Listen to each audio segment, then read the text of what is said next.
हरे कृष्णा। ओम श्री गणेशाय नमः। आप सभी को हलषष्ठी व्रत की बहुत बहुत शुभकामनाएं। भादो मास के कृष्ण पक्ष की षष्ठी तिथि को हलषष्ठी का व्रत किया जाता है। इस दिन भगवान कृष्ण के बड़े भाई बलराम का जन्म हुआ था। इसके ठीक 2 दिन कृष्ण जन्माष्टमी का व्रत किया जाता है। हलषष्ठी के व्रत में कथा अवश्य सुननी चाहिए। ऐसा करने से जीवन में सुख समृद्धि बनी रहती है।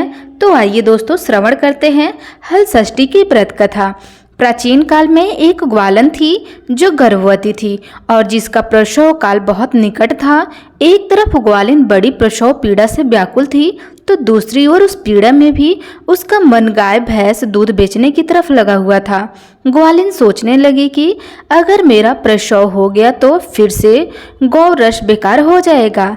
इसलिए ग्वालिन फटाफट उठी और सिर पर दूध दही की मटकी रखकर बेचने के लिए निकल गई।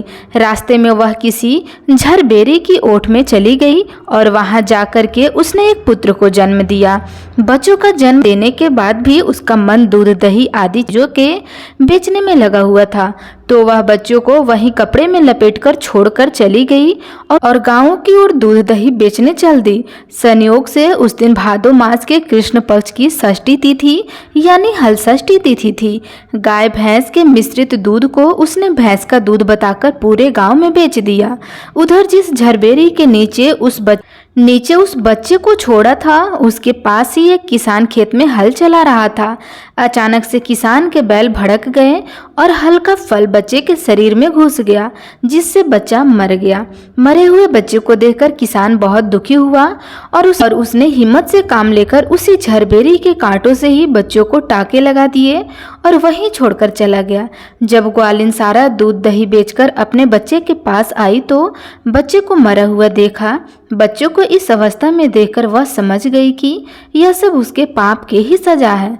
मन ही मन अपने आप को कोसने लगी कि अगर असत्य बोलकर दूध न बेचा होता और गांव की महिलाओं का धर्म भ्रष्ट ना किया होता तो मेरे बच्चे की यह दशा न हुई होती। उसके गांव वाले को सारी सच्चाई बताई। प्रायश्चित करने के बारे में विचार किया। ग्वालिन तुरंत उठी और गांव की महिलाओं को सारी बात बताकर माफी मांगने लगी और इस करतूत के बाद मिले दंड के बारे में बताने लगी। गांव की महिलाओं को ग्वालिन पर रहम आ गया और उस पर रहम खाकर क्षमा कर दिया और आशीर्वाद दिया। तब ग्वालिन गांव से निकलकर वापस अपने बच्चे के पास पहुंची तो उसका बच्चा जीवित था। उसने ईश्वर का बहुत बहुत धन्यवाद कहा और आगे से झूठ न बोलने का प्रण भी लिया। तो दोस्तों, ये रही हलषष्ठी व्रत की संपूर्ण कथा। वीडियो अच्छी लगी हो तो लाइक कमेंट अवश्य करिएगा। धन्यवाद।